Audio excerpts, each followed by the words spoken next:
What is going on, ladies and gentlemen? Today I have the Streamlight TLR-3X is what we are going to chat about. We're going to start with the features. We're going to do a beam comparison. We're going to compare it in size and performance to some other popular Streamlight products as well.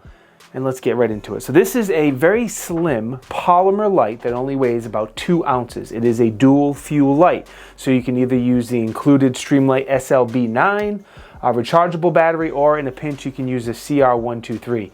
You'll see here that the lumens in the candela does not change, just the runtime. When you use a CR123, obviously that is a disposable battery, but you get longer runtime per battery. The beauty of the SLB9 is that it is rechargeable. It also has a built-in USB-C, comes with the cord as well, has a little light indicator on there. Green means it's charged, red means it is charging. Now as far as your controls, they are fantastic. They are ambi controls. A quick press, the light's gonna stay on. If you hold the paddle down, it's momentary. Ambi, same on both sides of the light. Now, like a lot of Streamlight products, this comes with the high controls and the low.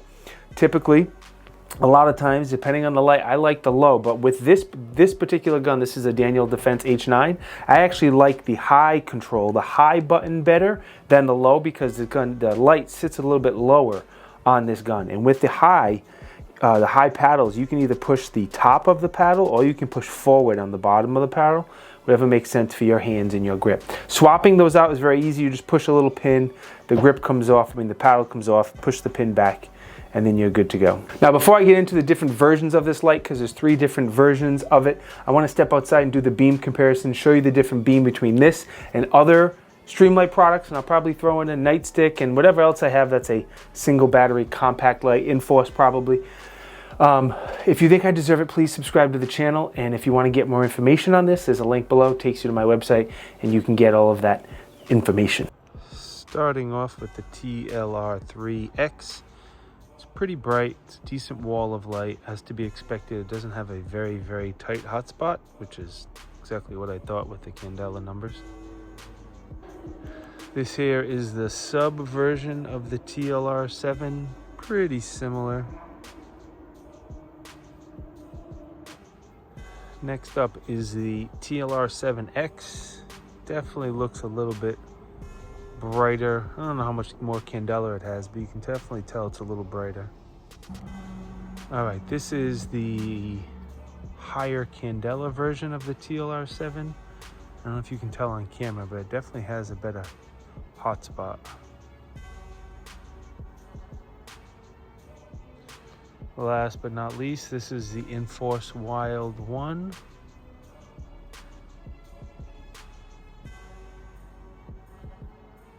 Okay, the different versions of this gun now. There is a Glock slimline version that's going to work with the slim Glocks like the 43X, the 48, stuff like that. There's a P365 version that's going to work with the SIG proprietary rail, so the 365X and guns like that. The one I have is the 1913 version, so it does take a standard 1913 rail, and it's going to be really good on, ideally like on an X macro type gun or a Canic Prime. Obviously I have it on this much bigger Daniel Defense H9 because this is one of the few handguns I'm testing right now, and it helps me save some ammo.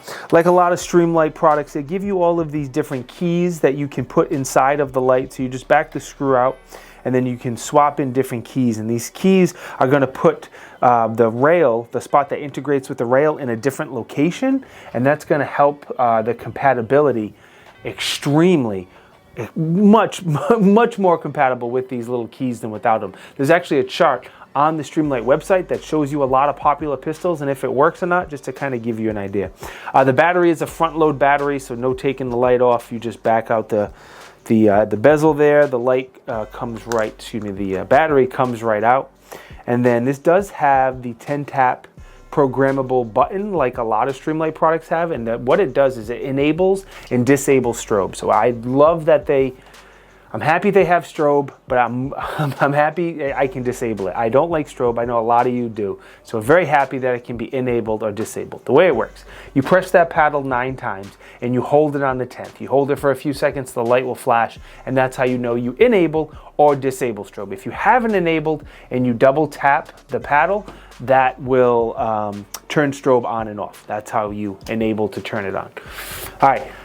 What you're seeing here is the three different most popular TLR lights. We have the TLR-7X, the TLR-7X Sub, and the TLR-3X. I want you to look at these for a few seconds just so you can see the different sizes and lengths and how this one's a little bit more slim, and you can figure out what works best for you.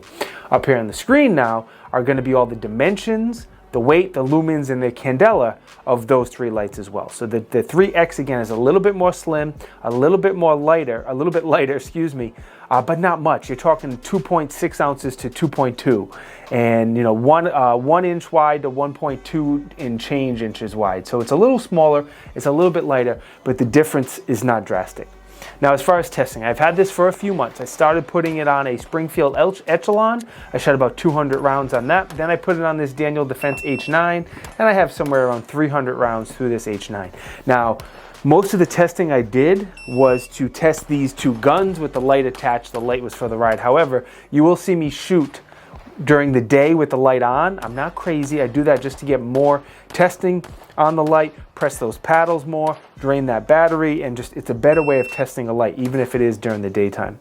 Did a lot of plinking, shooting steel, drawing from the holster, of course, magazine exchanges, because Neo Mag is life. And as I would expect from any Streamlight product, I had zero problems, zero issues, everything is working flawlessly. The biggest pro for me is probably going to be the slim nature of the light. If you have a very small stack and a half type gun, like again, X Macro, Canic Prime, it makes a lot of sense. I really like that it's a dual fuel light, so you can use the included SLB9 or in a pinch some CR123s. The controls are great, constant, momentary, the high and low paddles that you can swap out. I love that you can disable strobe. Again, I know some of you like strobe, I do not. So I'm happy it's in there for those who want it. And as always, all the Streamlight, the way they do the different keys here with these little plastic pieces, it's simple, it's effective, and it really helps it work with a wider range of guns. I don't have anything I would change. Streamlight has such a large product line.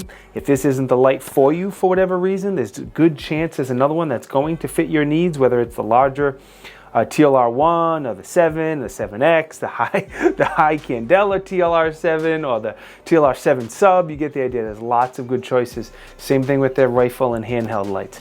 I think overall it's a solid choice if you're looking for a light for a slimline gun. Like I said, a G43X, a P365, any other slimline guns, X Macro, great choice. Put it on the list. Consider it. Figure it out. Thank you to Streamlight. I greatly appreciate their support.